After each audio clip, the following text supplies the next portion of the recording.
மாமா கூப்பிட்டோனே போகணுமா என்ன? போவான் என்ன? மாமா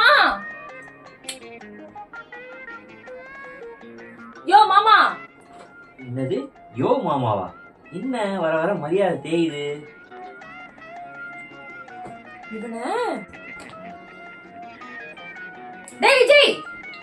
என்னது டே விஜயா? ஆமாண்டா. ஆமாண்டாவா? பின்ன எவ்வளவு நேரமா கூப்பிடுறேன், உன் காதுல விழலையா? நீ கூப்பிட்டா எனக்கு வேலை இல்ல, நான் அந்த வேலையை பார்க்கணும். நீ கூப்பிடுறது வருவேனா? என்னது உன்ன பொண்டாட்டி கூப்பிட்டா உடனே வந்து நிக்கணும், புரியுதா? இவன் கேட்குற கேள்விக்கு நான் பதில் சொல்லணும்னா இல்லை இவன் கூப்பிட்ற இடத்துல போய் நான் நிற்பேனா? என்ன பண்ணுறதுன்னு ஒன்றும் புரியலையே கடவுளே.